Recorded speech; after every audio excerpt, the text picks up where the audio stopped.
Hi, my name is Tyler.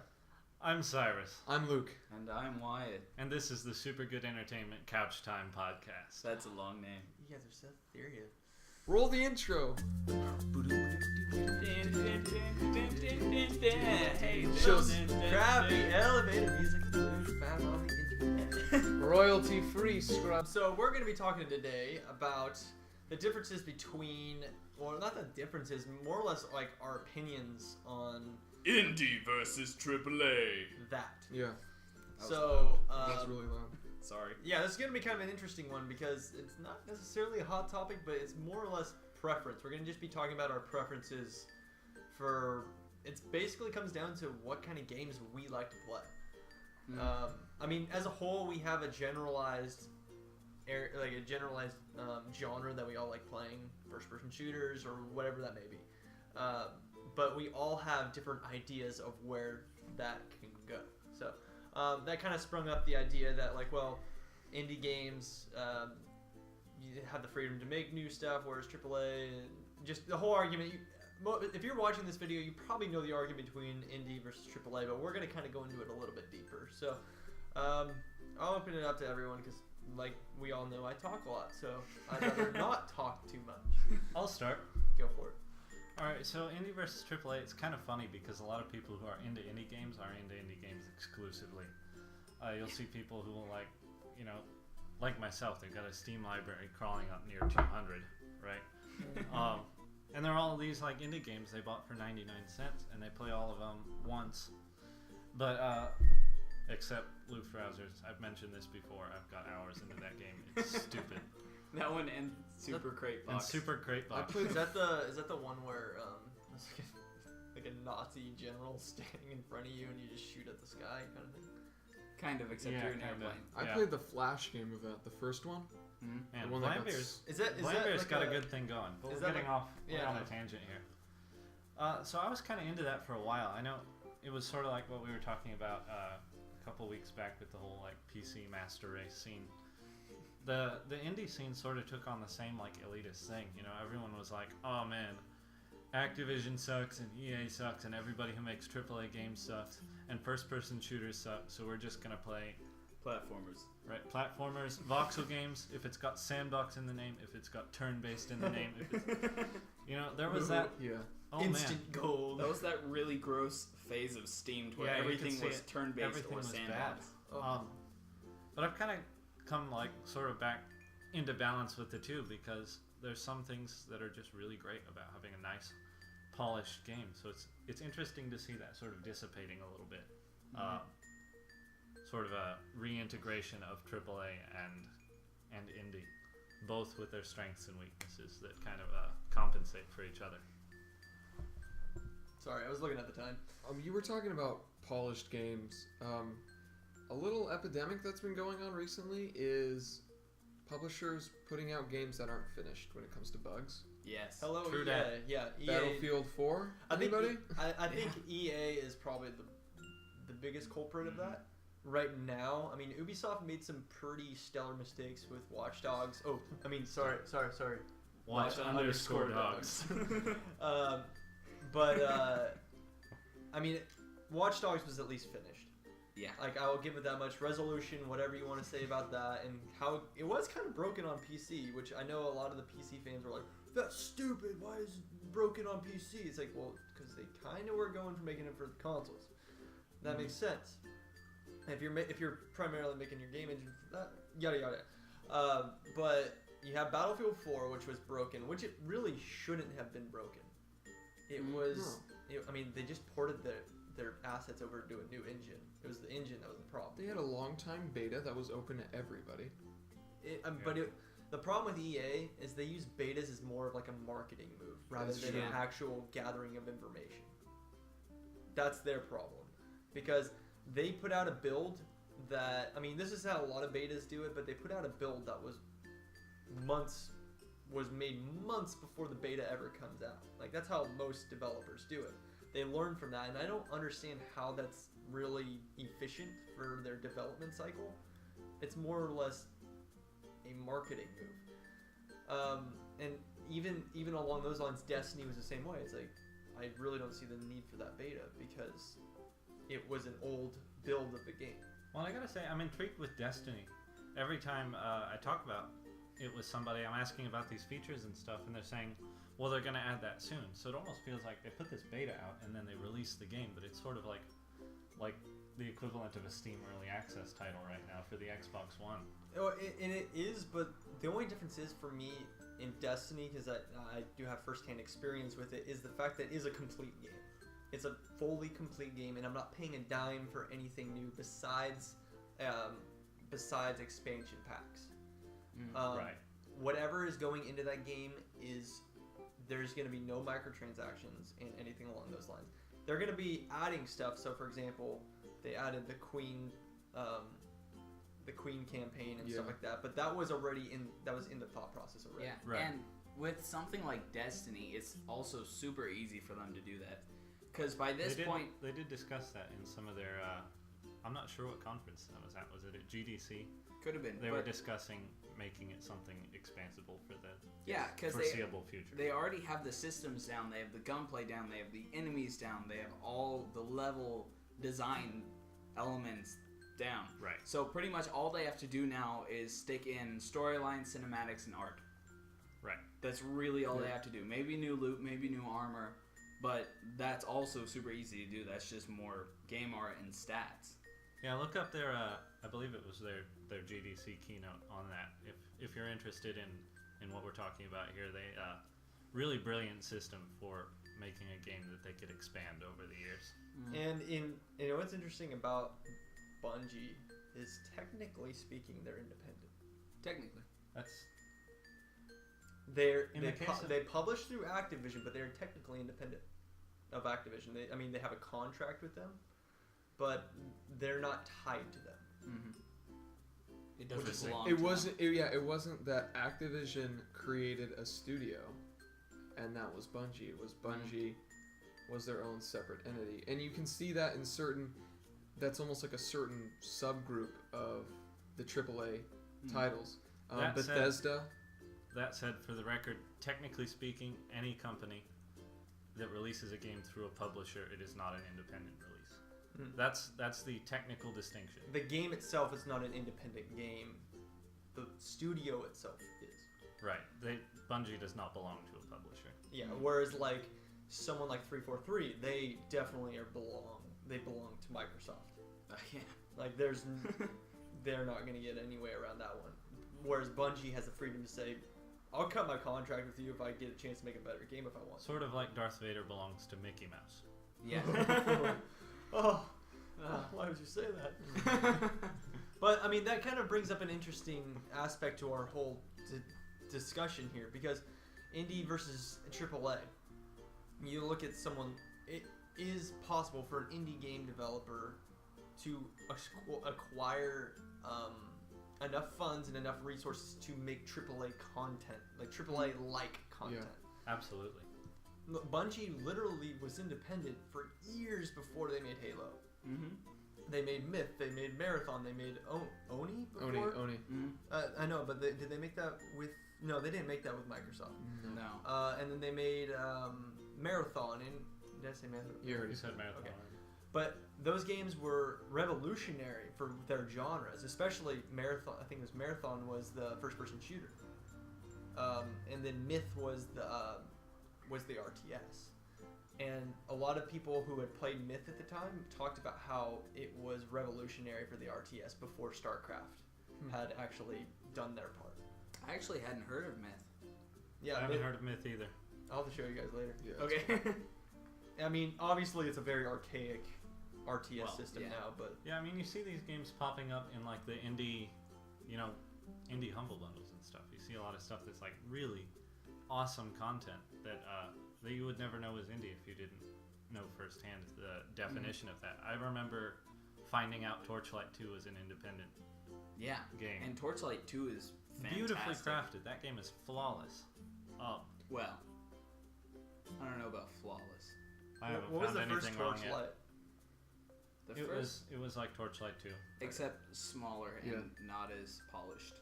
Yeah. Like when I first played it, it was like I was kind of like Diablo. It's like Diablo, but slower. Okay. It's not as fast paced. In the Fate vein, definitely. Yeah, Yeah. it's leaning a lot more towards Fate. Fate is like the slower version of all of them. It's like very methodical, very slow. Like you go through the dungeons at a slower pace. Explore Like every Yeah. little corridor. with Diablo, you're like running through, murdering enemies, and like Torchlight is a good middle ground between those two, and it also like it feels very rewarding with the items you get a lot of the time too. And I love the art style of Torchlight. Oh yeah, Yeah, you would never know looking at Torchlight that it wasn't put out by, that a publisher didn't pick it up because it's a brilliantly crafted game. yeah, and with like Torchlight, the way it looks so good because like if you look at the models, there's literally nothing to the models. Like they're Yeah. well constructed, definitely well constructed, but their texture artists were fantastic, Oh, and yeah. they knew Such- that was their strong Such suit. depth is conveyed in that. Yeah, And that's something to take note of. Certain games are made by these independent developers, kind of to bring it back to the indie versus AAA thing. And what the problem is that they're shooting for this AAA sort of style when they only have strengths in certain areas. But when a studio can assess their strengths and say, well, we're not great modelers, but we can make really good textures and play on that and put these really nice textures on these really simple models, you wind up with a great game like Torchlight or the game Gone Home, which really should have gotten more mainstream success. You should all go buy it and play it. do it. I dare ya. They didn't I have still have yet to play it. they didn't have a character modeler on their team, so they decided, all right, we'll make a game that doesn't have visible characters, and pulled it off brilliantly because they worked to their strengths. I didn't play it because I couldn't shoot people in the face. Just Hey, kidding. they're releasing that new DLC. Oh, yeah. Gun Home. Gun Home. No, I'm not that type of gamer. It didn't have kill streaks, so I didn't play it. It didn't have. I couldn't end the game with a nuke. That is the lamest kill streak. Yeah, I mean that's really interesting, especially when it comes to resources. It's indie devs definitely have to really get creative with how they go about things, and that could cause, in my opinion, that can cause a lot of stress and energy levels to go towards stuff that, whereas like to go towards stuff that like AAA's can make happen just because of money, and as much as like that's kind of a negative aspect of AAA's is how much they make and how much they throw money at stuff, that also means that they can focus their time on to not worry about things like character model, like finding a character modeler or a texture artist or anything like that that will have those resources. The problem with it is because it becomes a money grab that publishers don't want to wait that long. Yeah. And they want to make sure their investors are happy, which is understandable. But the problem I see with the game industry right now is that we're taking ourselves way too seriously. We forget we're making toys. Games. Video games, yeah. And toys. All right. So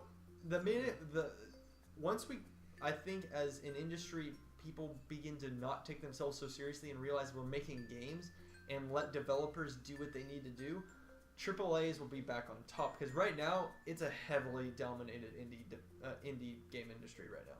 Yeah, Because definitely. people want to cut through the BS of AAA's, and I understand that. I mean, you guys know me.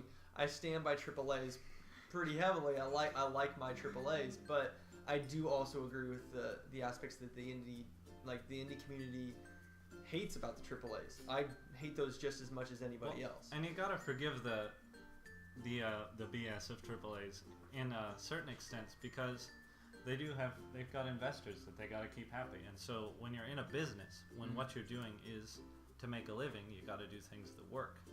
And so making a new Call of Duty every year is gonna make money. They know that, and they have to rely on that because there's so many people relying on them. So there's a certain extent to where you have to forgive that. It's like the music industry. Yeah. A record label will not take on an artist if they don't know that it will sell. Yeah, and I mean, I don't really know how better to explain that because I mean, the music industry and the one indie industry that I feel like is really beneficial in every aspect is the movie industry, because I rarely watch movies anymore. Same here. anytime I do watch a movie and it's usually indie and I like it a lot. I haven't really seen very many indie movies recently. It's really funny because like in games I'm huge AAA fanboy, but when it comes to movies I'm like screw everything that these people are making right now. I just want my independent stuff. Unicorn City, amazing. You don't want another dystopian thriller with a female protagonist? That makes me so mad. Nope, I'm not gonna talk about it. This is not a podcast about movies. No, but I mean, but it does kind of coincide in the same idea that Yeah. like there's independent versus Indie AAA. movies Definitely. make me feel uncomfortable Some do. Some definitely. because they're just like, we'll be edgy because we can Right. be edgy, and you're Put like, some weird okay. ideas into Yeah, our film. like okay, yeah. But have you guys played the Stanley Parable? I have watched playthroughs of the Stanley Yeah. Parable. I have not played it. That is one of those examples that like I can appreciate, but I don't necessarily always enjoy. Because they are trying to be so different for the sake of being different. Mm. And I don't necessarily like that about the indie community or the indie game developers. I don't like people being different for the sake of being different. I like people being different because they want to do something different. Yeah, Well, it's and like there's a certain extent to where that desire to be different becomes really conforming to an industry that says you have to be unique.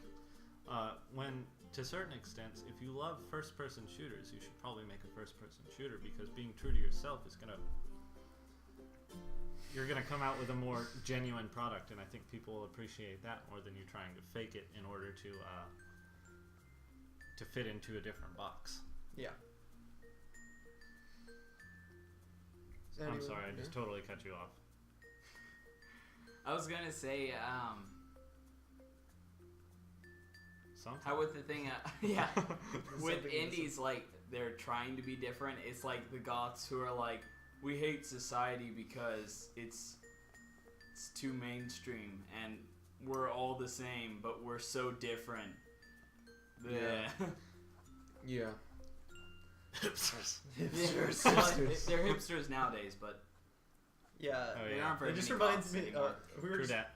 talking about South Park earlier, and I'm just thinking of the golf kids in South Park who are like, Exactly. I hate life. Yeah. But yeah, I mean, for me, I don't like following a lot of mainstream stuff, and I actually was talking to my friend about this yesterday. I was like, it's not so much that it's like mainstream stuff sucks. It's like, for example, if I play a game, and this kind of sides with the indie side and in game developer side, if I have a game that I know no one has played, what's your general excitement for that? Your excitement level is at high because you want to show someone that game. Whereas if it's mainstream, it's not as fun because you don't get to talk about it because everybody's already done it. And There's a certain extent to where that.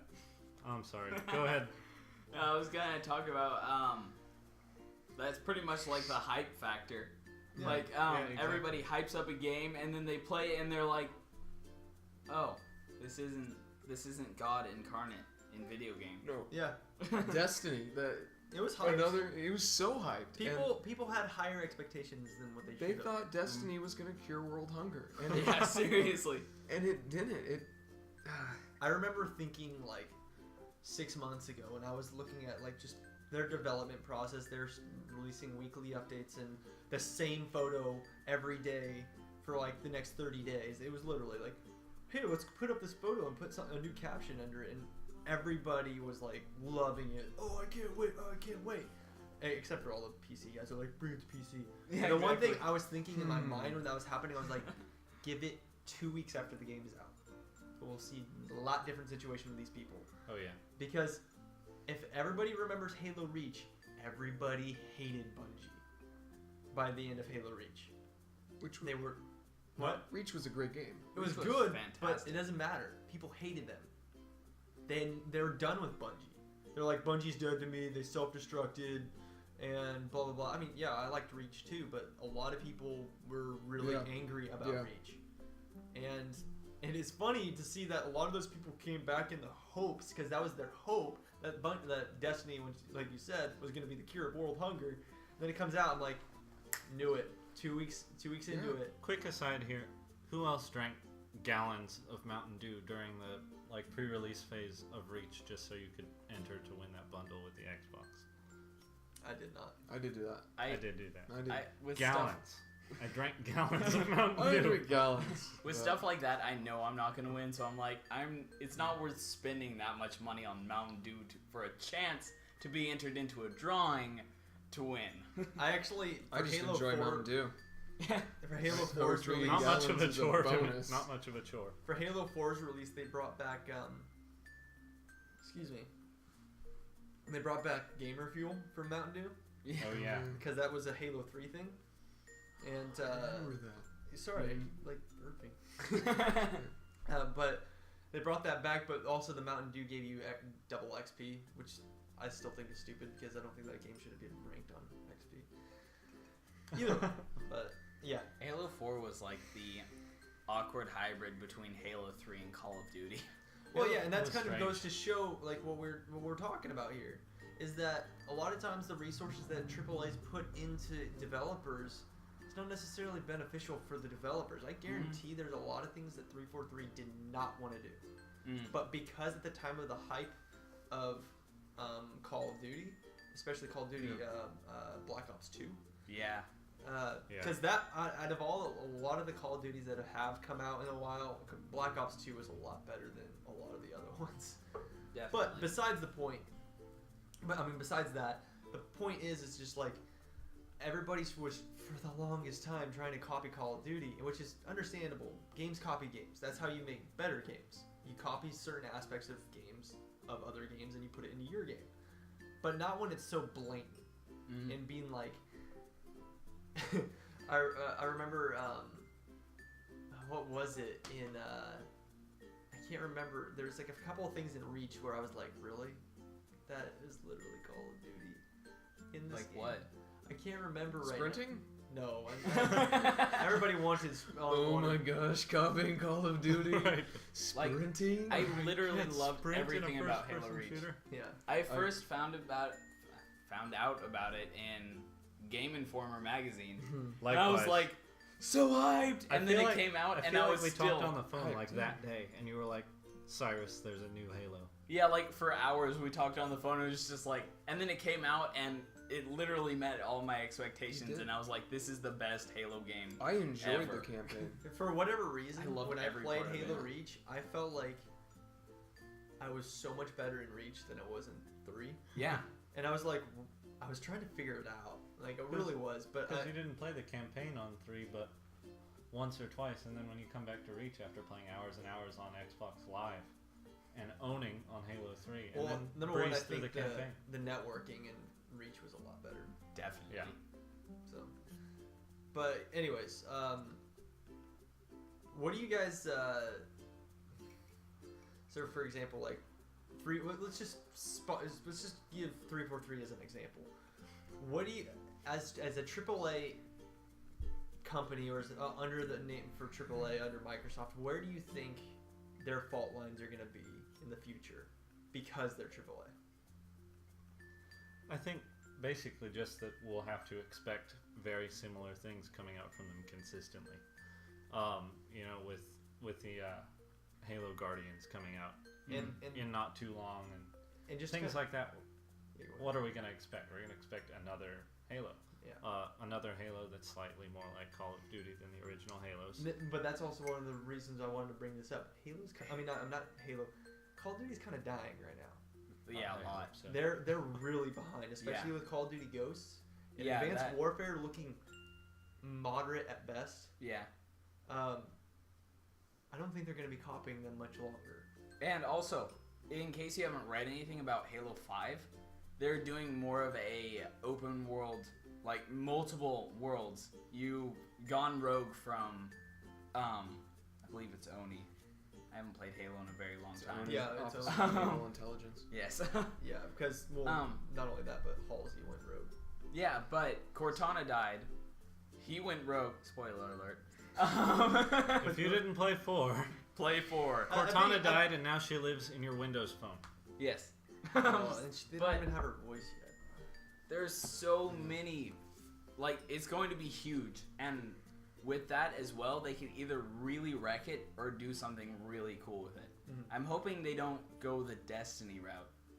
Yeah. Because they could copy Destiny a lot here Mhm. just because It's Bungie was the original Halo creators, and so they're like, oh, let's put in so stuff this like that. is the direction the Halo creators are going. Yeah, so- exactly. Right. Which is not necessarily something I want either, because No. I don't want another Destiny. I like Destiny for Destiny. Mm. I don't need a Destiny in another game. Mm.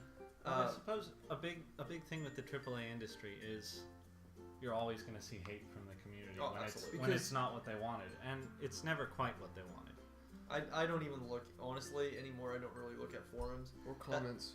or comments because it's a bunch of 14-year-olds in my mind. Like, that's all I think about is 12 and 14-year-olds just... You need to remember too is that it's the vocal minority. It's like less than 10% of people Oh, talking yeah, about I it. believe it's I have an example. The iPhone microwave case. Only 9 people. Only 9 people. And it was like everyone on the internet. It got so much media attention. It was only 9 people, guys. I thought that was for the Bengate. But that was what... Oh, hold on. Real No, quick, it's- before we go any further with that, that's what Apple said. Apple said that was only 9. That doesn't really seem very credible coming from the company who made the product. Because they were talking about... I think they were talking about the bending. Not just the microwave, but the bending. They might have been talking about that. Because the, No. the whole Bendgate thing right now with the iPhone 6 bending really badly, they're saying it was only 9. I'm like, BS. Mm. If Lou from Unbox Therapy can do it with his random one that he got in the mail, like really? He did it because a lot of people were reporting on it to him. Mm. I highly doubt it's only 9. I believe it's a lot more. And Because the iPhone 5 had bending problems. yeah, I was gonna say honestly, the iPhone 6 isn't the first phone to have bending problems because the iPhone 5 did. It's just as we It happened in advance, somebody's pocket. yeah, as we advance more and more in like getting slimmer and larger devices, especially the larger part, they're gonna become more fragile. So Anyways. That's doesn't make completely sense. off Let's topic. bring it around. Let's bring it around again to the indie scene. Yeah. 'Cause something that was brought to my attention just in conversation here is the willingness to like indie games despite lack of quality that the indie community has. You see these games that are these simple little games with simple graphics. Some of them are not very well done, some of them are, but they're fun to play, and so people are willing to like them, and they're willing to push past those negative elements just to like this indie game because they want to be a part of supporting it. Here's a good example. When indie games weren't necessarily cool, so like 2010, the slew of great indie games that came out. Super Meat Boy, Braid, and as much as I hate him, Fez. As much as I hate Phil Fish, Fez. That was a good game. Let's not hate Phil Fish. I honestly don't hate. I feel bad. I don't Phil hate Fish. him. I just shut up on the internet. That's all I ask. That's what I tell a lot of people. I mean, Shut up what on the other internet. game developers As out we're there actually making a web complain shop. as much as he does? No one. Because everybody knows the internet is a pile of dump. So, That's why we're posting this. On the There's the internet. pile of dump, and then there's our podcast at the top. Right, Yeah. we want to put a flag in it. Exactly. but like the slew Super of Good indie Entertainment games, has claimed that's- the internet. that, Oh, I do think we that really want sparked that? and just a whole nother breed of indie games. They're like, well, if these guys did it, there's only 2 of them. Mm. Yeah, but those 2 guys had years of experience before making that game. And vision. They knew what they wanted. Yeah, and it really comes down to that. If you make good games, despite it doesn't matter if it's AAA, doesn't matter if it's indie, it's vision. Mm. Yep. And Oh, yeah. if getting funded by a publisher allows you to accomplish that vision, then go ahead. Look at Max, Yeah, I mean, Curse of the Brotherhood. Yeah. I mean, they could have easily made that game indie. It was a 3D platformer. Yeah, and you look at a huge AAA title like yeah. Destiny. That game has like heart and soul, and you can feel it when you're Mhm. playing it, and when you're watching Absolutely. the cinematics, and when you hear the music. Everything about it. That is one thing I've never heard anyone complain about yet. Soundtrack? Well, that. And no, I've never heard anybody complain about this game was rushed or this game was just No. incomplete. Everybody yeah. talks about how flawless the mechanics are and everything like that. They just want more meat to it. Is what they want. World-saving power.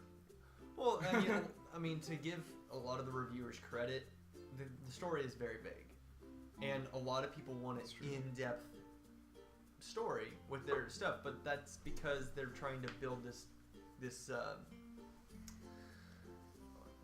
And it's because they have a bias and they want Halo again, when in fact Yeah. Destiny is this ongoing thing that's not really meant to have just this one set campaign that you play Yeah, through. and Bungie wants to create this environment for the game that the story is about you. It's not about what's happening around the world. It's about that's why their marketing is what it is. They want you to become legend. If people had actually understood that from the very beginning, then they wouldn't be so mad about how very little story there is.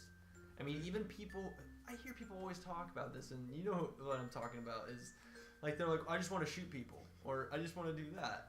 Ugh. And it's like, and then they did that. That's basically what Destiny is, and then they're pissed about it. Mhm. Huh? And Like- also, it's like I don't play or like an MMO. I don't play it for the story, No. No. No, Because- definitely not. There- which it almost leads to like, okay, I challenge some game developer out there to make an engaging story in an MMO. It's so hard. It's so hard. It's You would have to almost spend- impossible. I would have to argue it would take at least 5 years of development Yeah, for a it's AAA so for a AAA Yeah. company. it's so yeah. hard. Well, and you look at games like And you can't do that because technology advances too fast. I think the purpose of Destiny is very similar to the purpose of games like Warband. Mount and Blade Warband is a excellent RPG developed by Tailworlds, Tailwinds. published by Paradox. Excellent game. Absolutely wonderful. Most of us play it all the time. I totally don't Except- have almost 160 hours. Except for on one it. of us. Except Tyler. AAA. He only plays Destiny. Right now, right now, dude. Right now, that's all I play. But the purpose is kind of about you as your character. You Mhm. conquer kingdoms and build armies, and it's awesome, and you get to feel awesome.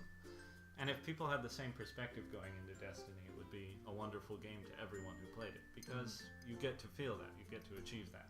Yeah, and this kind of reiterates kind of what I was talking about in the beginning, of, like when we first started, was this idea of preference.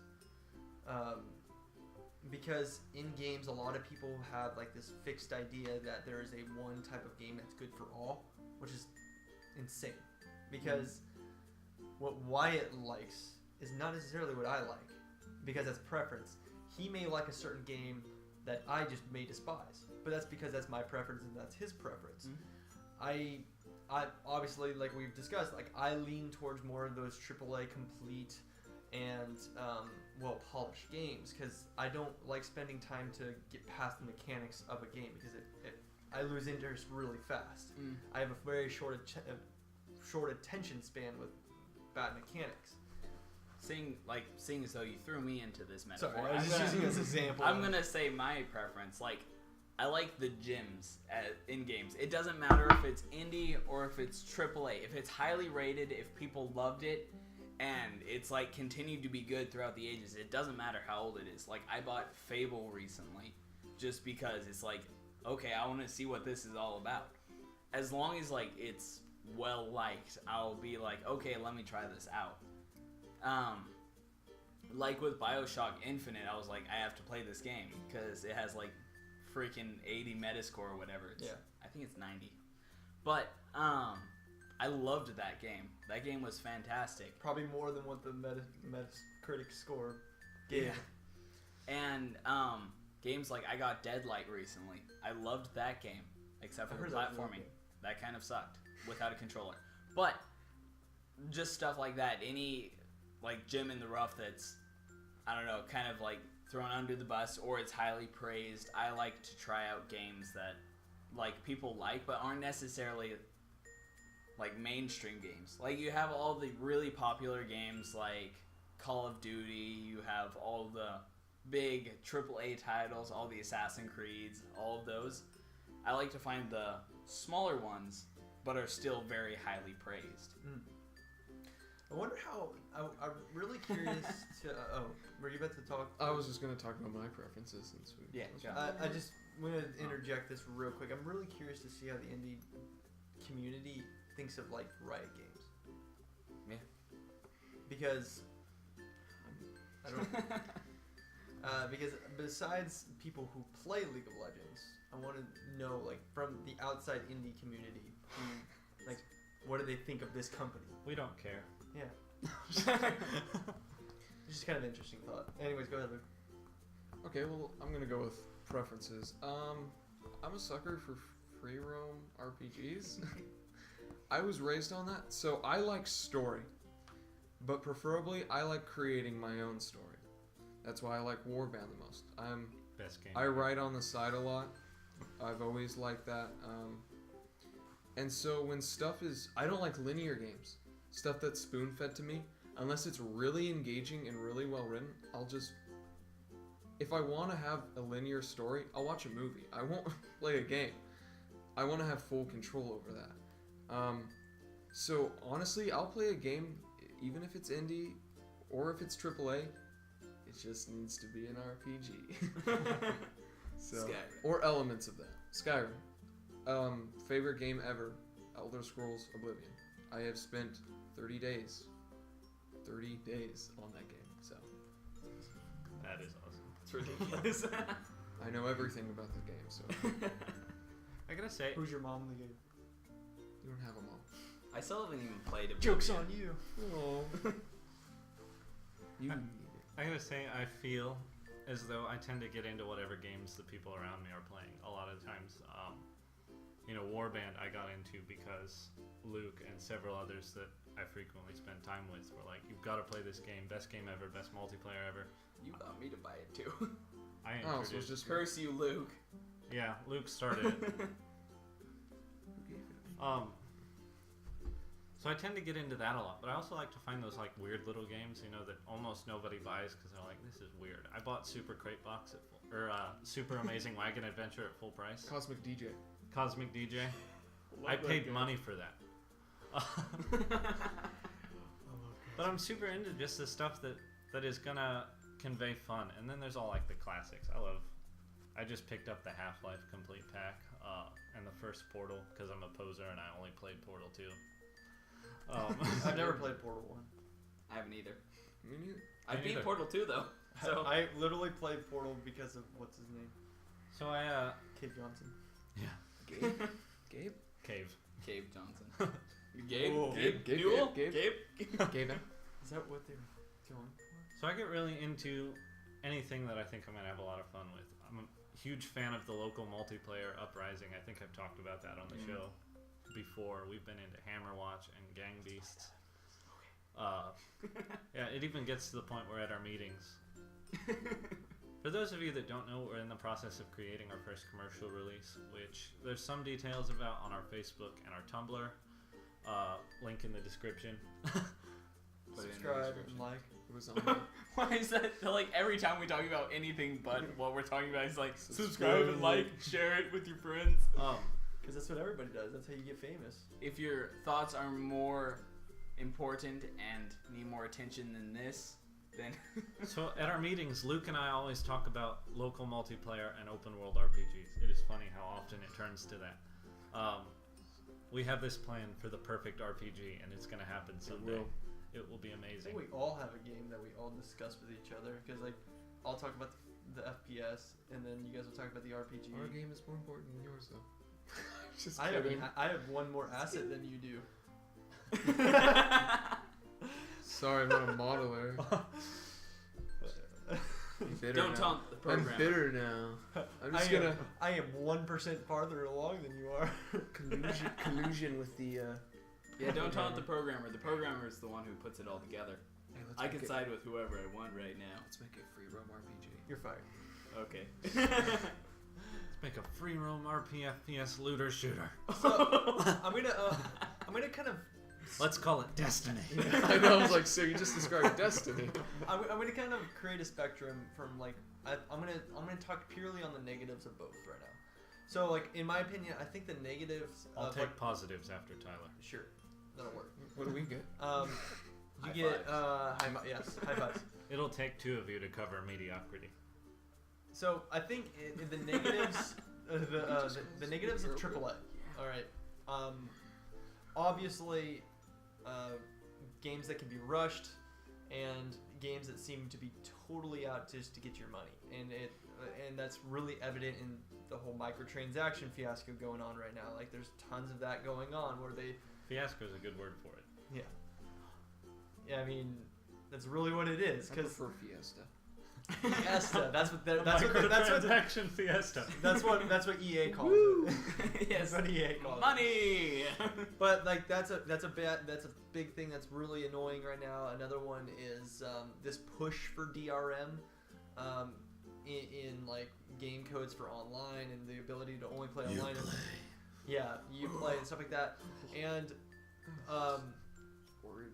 this I don't know, this overall mentality that they're trying to copy an indie scene with corporate ideas, which doesn't really make a whole lot of sense because they're trying to pick from the indie community and then put a corporate name on it. We're getting stepped on by the man. Just saying, one thing Ubisoft did really well, talking about a corporate trying to do like indie, Ubisoft Montreal. It's beautiful. I love them. They created Child of Light. They created Rayman Origins, I think. Yeah. And Origins was cool. those games are like fantastic. They have Yeah, that the mini indie games. feel. They have that like platforming Yeah. aspect. They have that funness to them, and they look fantastic, which Ubisoft as a whole would have never really been able to accomplish. I don't think. Yeah. And you look at it- stuff like Warner Brothers picking up Supergiant for Bastion and Yeah. Yeah. Transistor. That's some cool That is stuff too. interesting.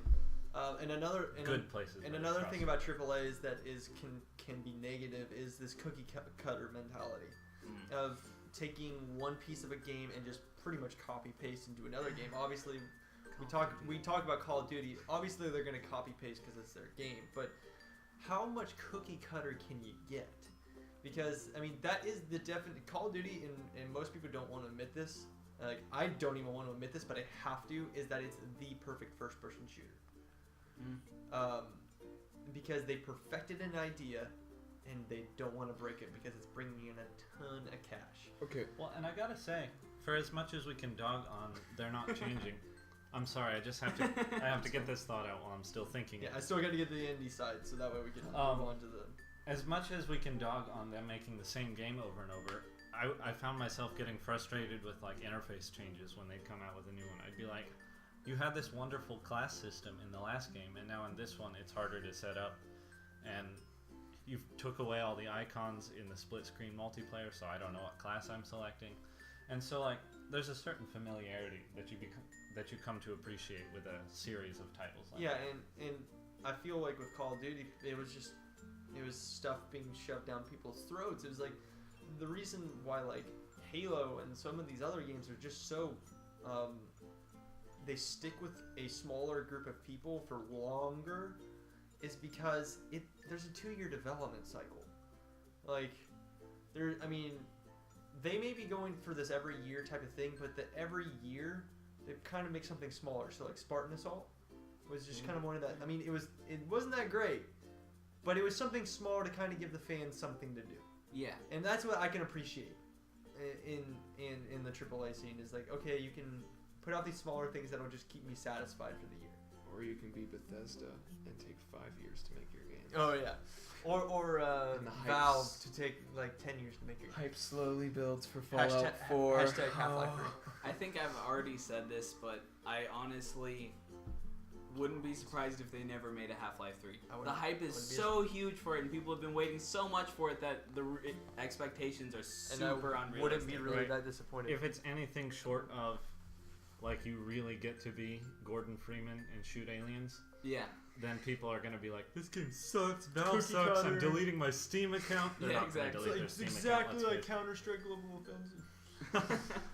Okay, so let's get to the negatives of indie so I don't stick on me too much. I want to move along. I'm going to plug my ears for this one. Yeah, do it. There are no negatives Um, except for everything. The indie community and indie developers. My biggest beef with them, and I feel like is a major negative, is this idea that they number one this trend that's going on right now is this idea to go to Kickstarter right away. It's a really, really bad design for your game. If do you're it. gonna go make a game, do not start with Kickstarter, please, because people will donate to you. They will. But that does not mean that in the end you are going to make a fantastic game. And people who are donating to Kickstarter know that you're not going to get a good game out of it. As a small little rant. Yeah. Because when they're sitting on your People. pile of money, they're not going to feel real motivated to work on a game. Right. And I don't think anybody as an indie developer should do Kickstarter. And the other side of it is the indie community. Is their willingness to put up with the BS that a lot of indie devs put out. And for example, and I know you're gonna probably disagree with me. I disagree. I'm pointing to Luke, but Oh, that's okay. alright. Daisy, the CEO or whatever, the lead of Daisy, basically pieced out. He was like, I don't want to work on this game anymore, and it's because it's like the game is broken. Are you talking about standalone or are you talking about the mod? Both. Okay, because the mod, it's a mod. Yeah, I know it's a mod, but it's So, also like- it's also built like the standalone is still built on the engine of Arma. So what, Really? are you talking about? Yeah, Ooh. yeah, but they don't even have physics. But let's. Ooh. So are you talking about the Arma CEO? You're I'm talking about the person who's been behind Daisy since the beginning. So He okay, pieced so out, and mod. like he may not. I mean, he may still work on it, but I know for a fact that he just doesn't care about the game anymore.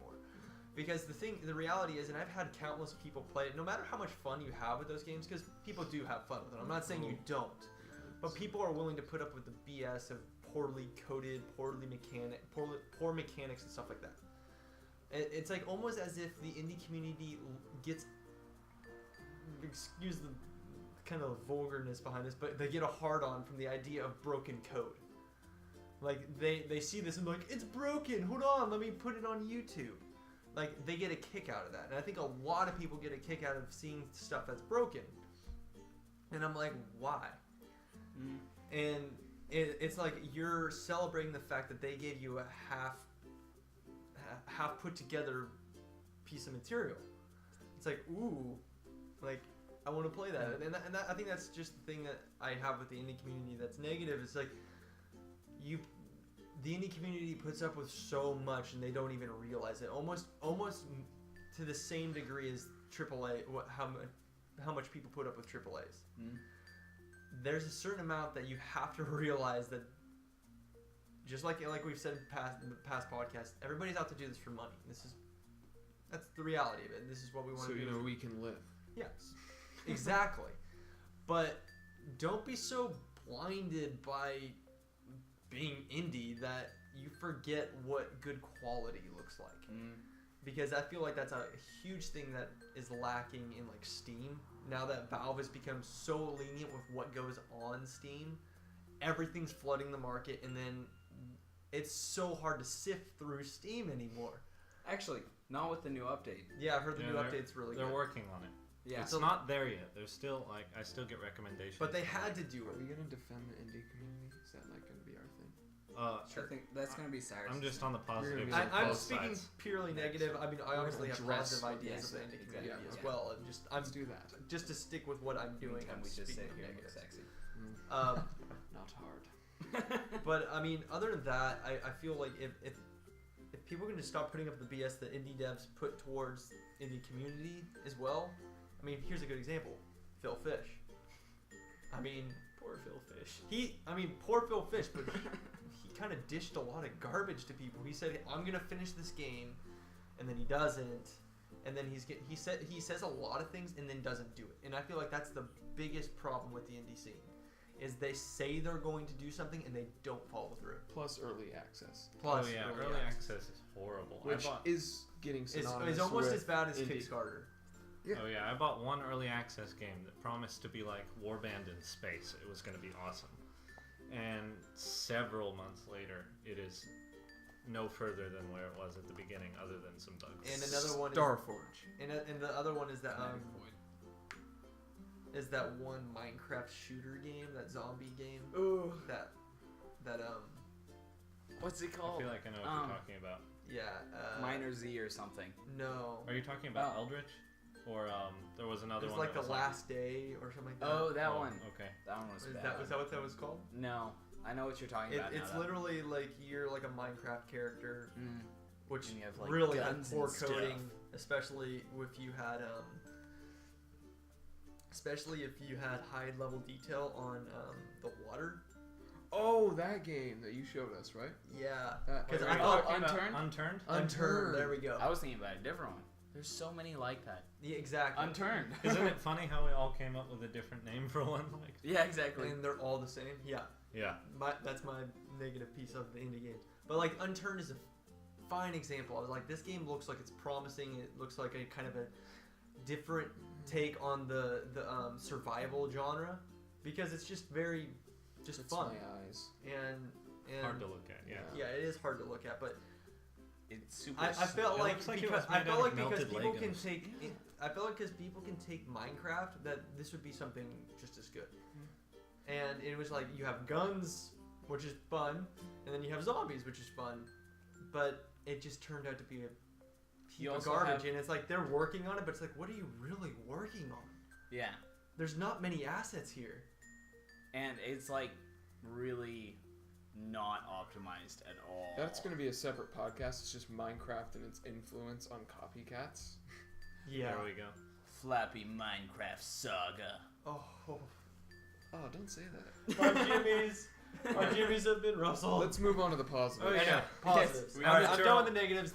Now that you're all ready to Positives quit of gaming, And real quick, Yeah. just to keep in mind, I'm not cynical. Or Brit. or a Brit, nor does he have one of those tattooed anyway. Technically, we didn't name drop. There was no name dropping. Technically, I happening. didn't talk about everybody Melody knew. Mac or Linus Tech Tips. Oh, or you just Slick name pieces. dropped. Oh gosh. I'll be right back. Okay, see you later. Tyler's leaving because he's afraid that you hate him. Just kidding. Hey, Because we all do. All right, well, I think I'm going to start with the positives of AAA. I know. I can like not be way over here now. Okay, continue.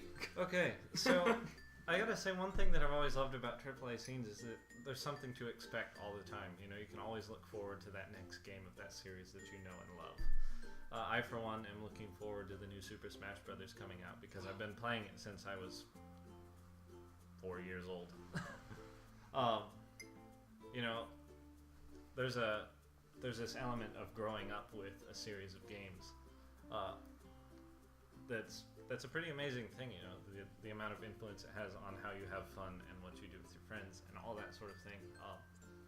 It's pretty amazing. I still look forward to new Halo stuff. I still look forward to, I guess, really Super Smash Brothers and Halo are the big ones because I spent most of my time on those as a kid. So there's an element of familiarity that is wonderful with AAA games. You know, you see every new Assassin's Creed that comes out, and everyone who is a fan of all the others is going to buy it because they've loved all the other games. Assassin's Creed 4 was really good. Yeah, I've heard a lot of people love. And if you guys have not seen the Unity trailer, That looks sick. It's actually the first Assassin's Creed I want to get. that was a beautiful trailer. Yeah. Another element is just the in typical cases, most cases, you know, there are exceptions where games came out and were still buggy, but there's a neatness to the AAA titles that you don't see a lot in indie games. You do see a lot, but not nearly as frequently as with AAA releases. That everything is well executed. I know we were all sitting around his monitor while he was playing BioShock Infinite, and just like staring at spec maps on the walls and stuff like that. We'd like stop and be like, "Wow, that wood wall looks like wood. Exactly. It really looks like wood." Birdie. I know the very first level, you walk out onto this dock and you look down at the ground, and there's these animated normal maps of raindrops hitting it and these little splashes, and it looks amazing. And then you And so look we were up all and you get just- rain in your eyes. We were all just geeking out over this game. And there's an element of that that's awesome. At the same time, you get sort of these really pretty indie games coming out every now and then. We just picked up Lily Child of Geos, which is super manly. You run around an island and collect flowers. Really? Yeah, yes. bro. Really? Yes, that's the game. But we got it because the It's rated graphics M. are amazing and it looks For incredible. manly. It's got like, You literally pick flowers. yes. you literally pick That's flowers. what you do. I do that in Skyrim. Okay. Seriously. Yeah, but there's a purpose. Well, I'm an orc, and so Orcs I go pick around and I flowers. collect butterflies and flowers. You're an orc. There's some You're an sort orc? Guess what my name is? Gungur. of. I'm one of the cat people, and my name's Cringer Fluffins. Okay. Okay. See, I'm always the character. I'm amazing. always a character that like is human, but it has to be female. I've never played Skyrim. Let's get back to the positives of the AAA scene. Positives. Yeah. Well, forget that we ever paid money for Lily Child Geos. Don't forget that. It's a good game. What I was going to get to on that one is the camera simulation. It is wonderful. It looks like you are looking through a camera. It is awesome. So we got that one because it's a graphical miracle. Especially from an iOS game. Oh yeah, it was an iOS port, by the way. Anyways, So yeah, there's this appreciability of all the artists doing incredible work, and you've got professional artists doing it, which contributes to that. A lot of indies are amateurs or self-taught or experts in one area, but not necessarily in every area that they have to do. So AAA has that going for it, this niceness, all about it. So between just the sheer cleanliness and well-executedness and the familiarity of AAA games, I think those are some great positives of that genre, and a lot of them just play really well. I feel You know, like, you're used to the feel of a Halo game when you pick up your Xbox controller and and play Halo. I feel like with AAA's they do a very good job at like direction. So like for example, there's a lot of times where I see like in indie games or stuff like that your attention will be drawn to like this one piece where you really shouldn't be drawn to. Right. And your main focus should be over here, but you're over here, and you shouldn't yeah. be over here. Whereas like AAA's do a very good job at guiding you where you need to be, and it eliminates kind of the fluff of the extra. So like if you look at like a tin can, you're not gonna look at that and be like, wow, like that's not a point of interest. Right. It's just a prop. I Yeah. still look at tin cans. there was a game I got recently. I do too, but like Yeah, from from Humble Bundle. It was Ether 1. And there's like so many branching paths and everything like looks important, and I'm like, where do I go? Is there secrets that way or that way? I don't know. I think let's transition into some of the positives of the indie scene here, which I could rave about, but half the time I would be only talking about half of the indie scene, because a lot of poor quality content gets put up and sold in the indie community. But just focusing on the positives, there's this level of creativity within the indie scene because they are free to try things that might not work. Overgrowth. Overgrowth is awesome. Oh, It's yeah. awesome in early access. That game is great. So yeah, there's this freedom to just try stuff, and sometimes it works great. I'm trying to think of an example of that right now. I feel like there was some weird game I just played, and I was like, this is really awesome, even though it's There was weird. Monaco. Monaco, that is a good example. Bridge. The Bridge, I was thinking of Tropico, that dictator one. I haven't Whoops. played that yet. I've always seen the ads, but I've never played it. we Yeah. just got Tropico 3 free from Humble Bundle. Receiver. Receiver is another excellent one. We're just going to keep mentioning Wolfire stuff. Because it's Shout out all to good. Wolfire, because they are great. Yeah, Receiver was a really Dropping interesting names, one. guy. Yeah. They took the concept of a first-person shooter and said, well, you really have more than 2 controls on a gun. You know, you don't just pull the trigger and press reload. Cyrus has a tattoo on his thigh of the company. That would be awesome, actually. Actually, they've got a sick logo. I should do that. Right, we're all gonna get matching Wolfire tattoos. It's on both thighs and his butt too. Both cheeks. I just want to make this more awkward. How do you know that? He showed me. I did no such thing. I didn't want to see it either. It's just a rumor. Don't read into it. Anyways. Yeah. So he decided to make a game where you had to do all the things with the gun. You have to put the bullets in one by one, and you have to make sure the gun doesn't jam. You have to chamber around, and there's different buttons for all of these controls, and it wound up being this great, interesting little game. And it sells for $5 on Steam. You know, you're gonna pick it up just because it's interesting, and you're gonna try it, and you're gonna love it. And die a lot. And die a lot. That game is hard. That's another thing. There's some freedom to make really difficult games. Vlambeer. Everything by That's Vlambeer. one thing that the AAA, and this is not something necessarily I said in my negative point, but they've made games so easy And forgiving. Well, and and forgiving. yeah, when you're making a game that you want to distribute millions I of want copies of, permadeath. you have to make sure that everyone who buys it can play through it without getting frustrated with Yeah, it. and here's a good example. Look at the achievements between like Halo 3 and then Halo Reach. Like Halo 3, I had to get a Spartan laser kill with like 2 Spartan laser kills in one shot on lone wolves.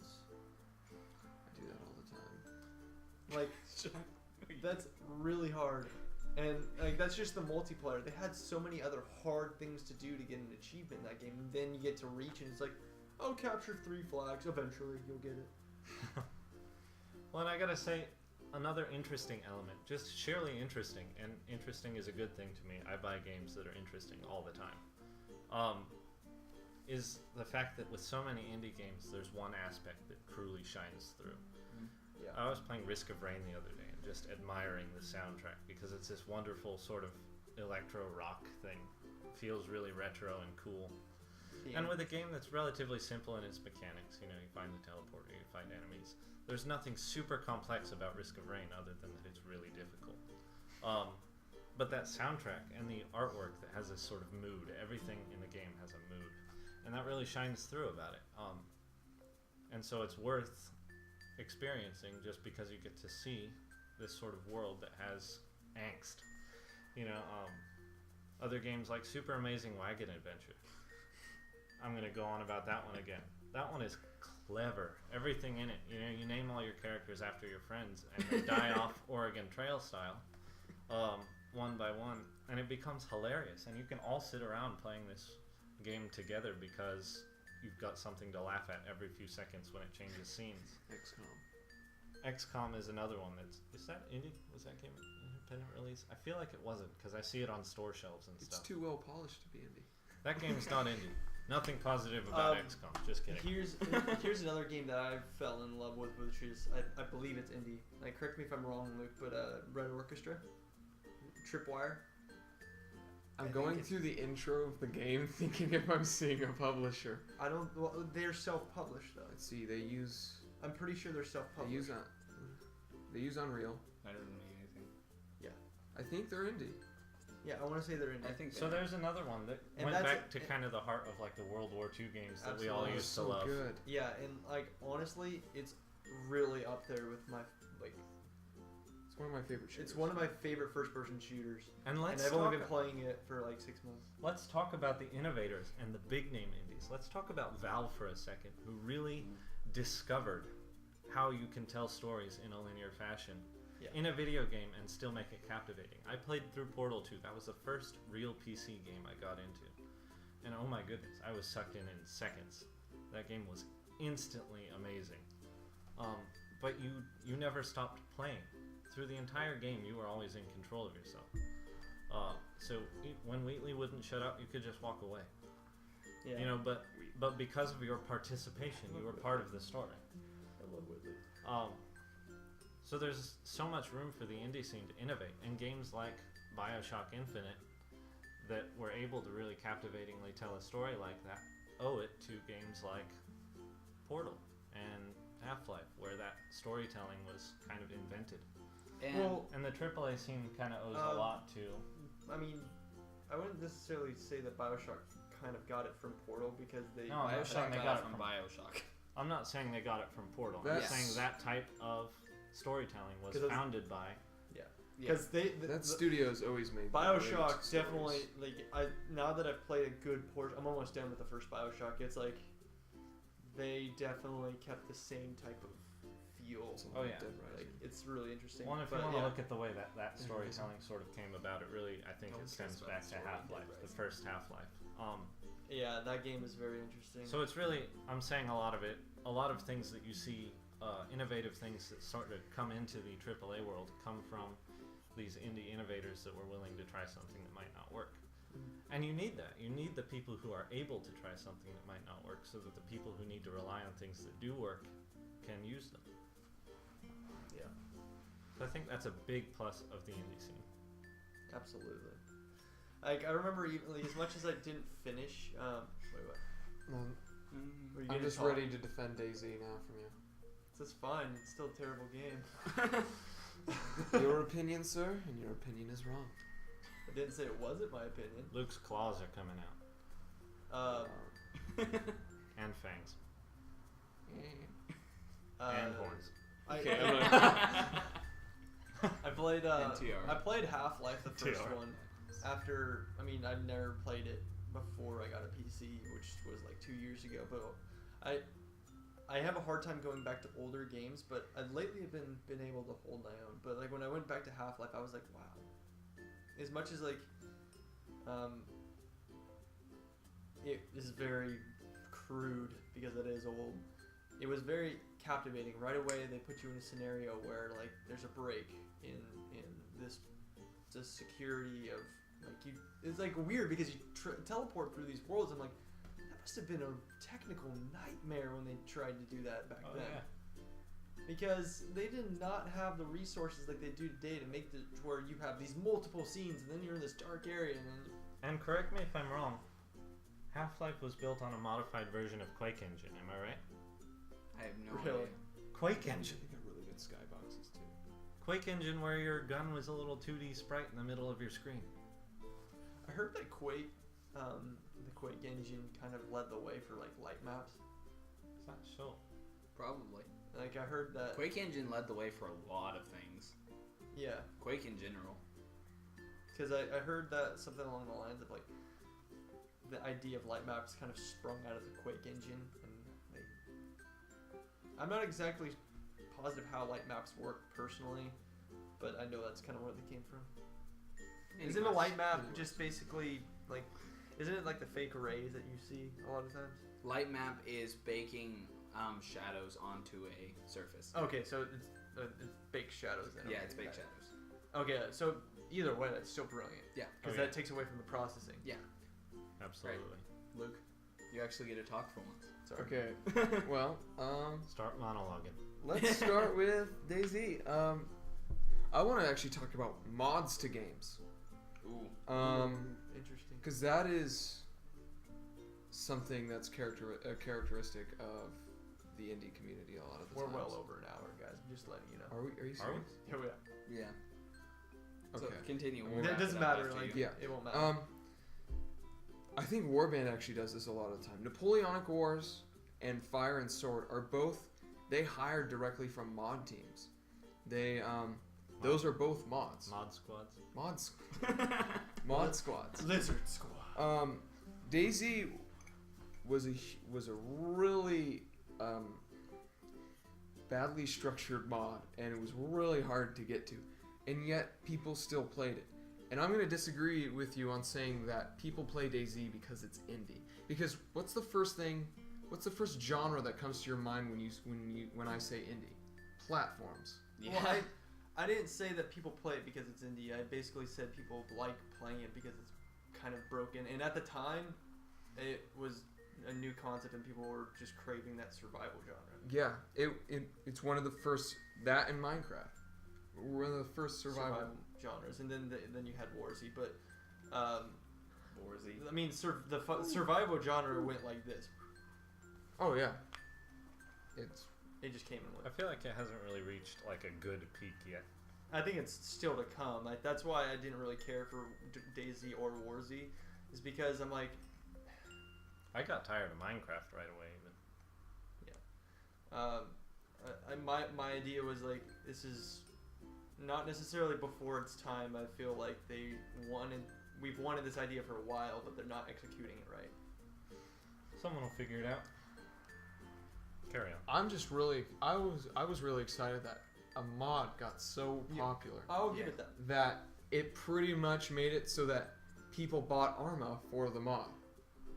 That's what I did. That's and I was true. like, oh my gosh, this is a great. I can just roam around this huge map, dodging other players and zombies, and it was a really hard game, and it was permadeath. A really cool aspect of it is the sort of collective storytelling Oh. that comes out of it. We have so many great. That's stories. where it excels at its highest. And I think that's what a lot of, because you don't, I mean, you can play DayZ by yourself, but it's good to have a group of friends with you, yeah, that's where stories come from. and that's where the stories come from. That's what sandboxes are kind of all about. That's their selling factor, is you get these stories, we built this as a group, Yeah, you the player create the story instead of them telling you the Mhm. story. That's really all I have to say. I just don't think DayZ is a bad part of the indie community. I mean, it's a mod.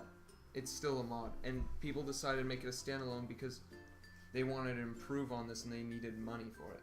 It was like, we want to improve this, and so here's an early access so we can get money.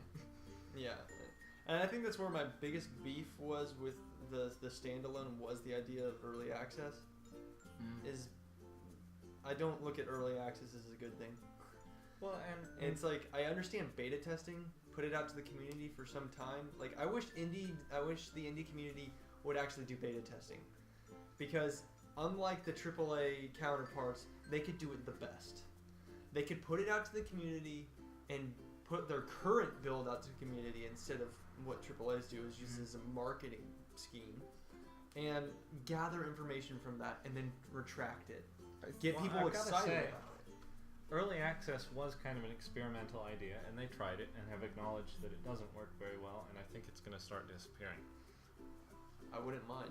It I It wouldn't. also is a thing, it's like, we need to make a living, almost. It's Yeah. like, in order to continue this game, we need to make a living. And it's an investment. When you're buying an early access, you're investing in a product. It's not a final product. It could go either or. So when people get really mad about an early access, I'm like, it's your responsibility. Yeah. You're taking a risk. And that's kind of where I get annoyed is knowing that people do that and expect Yes. something different. Yeah. And it's like, I feel like the developers should have a bit of pressure on them not having money, because that would give the incentive to actually finish the game. Like, okay, I heard a wonderful not necessarily saying, but something that was put this whole our whole technological state in context was like, when you bought a game in the 80s, you bought a finished game. It wasn't you weren't gonna see updates for it. It was done. If it was bad, it was bad. There was nothing you can do about it. And we will never experience that ever again. E.T. game. Yeah, like that's a great example. It's like, I mean, it is good that we can update, but that also means that we, developers feel inclined to just put their game out there. Yeah, it's like, we have this problem with it. We'll just update The community it later. will help us fix it. It's like, no, you lose focus when you have that. There's When- not that finality. Is that even a word? Yeah, finality. There's not that finality. Yeah, and when you're putting your game out to the community, there's so many different ideas. Whereas as when you're hired onto a development team, you're hired on with the idea that you have the same ideals for the game, and that is what's going to create fandom, not the other way around. Not, okay, what do our fans want from it? Because your fans are going to want stuff that could be completely opposite of your vision, and I think that's crap. I think that's what happened to Minecraft. Yeah. Notch had a release early on, just a little press release type thing about Minecraft, saying, yeah, it's kind of an experiment. People are catching on, they're liking it. I think I'm going to develop it for a year or so and then release it in the public domain. Now, Microsoft just bought Mojang for $2.5 billion, and Notch is not planning on releasing Minecraft into the public domain anymore. Notch But I actually think- left Mojang. Yeah, Notch is gone. Oh, yeah. He's just gonna. What did he say he's gonna do? He's pretty much just gonna live the rest of his life making small little projects. Which I honestly, this is gonna really show what Notch is made of, because can he make another good game, I don't or think. he was w- it just because he has made other things that weren't really that big of a catch? I don't think he wants to. Well, I don't think he wants to, but it'll just kind of show how lucky I think he got. Yeah. I think he had an idea. I think it was he pretty much just drew a card in the deck of life and got a $2.5 billion card. Right. Yeah. and not to mention the other billions of dollars that he got from the Yeah. game itself. Oh, yeah. I think Notch, and oh my gosh, I'm gonna get so much hate if people actually catch wind of this one, but I think Notch got severely lucky. I don't think he's that great of a developer. Well, and I must say he was inspired. He had played other Absolutely. sort of sandbox type games, And and he that's had said, Fortress. I wanted more freedom to build, and so he made a game based on that core idea. I mean, Uh, for crying out loud, you made the game in Java. yeah. Like, you only do that when you're learning programming, I feel. What developers run? No one uses Java. Use C#. Yeah, Bad. it's Or I, C++ if you're really hardcore. I feel like Use that C++. is just an area And where, like, OpenGL as a growing for- developer, you build these smaller games or web-based games. It's like, Those are fun. yeah, those are fun, but like that's usually because that's where people get their start. And seeing as though we are way over our normal time. I don't care. And we by can keep normal, going I with this. mean 2 hours. I think I'm gonna not necessarily wrap it up right now, but I'm gonna share kind of my side, seeing as though it's gone all the way down.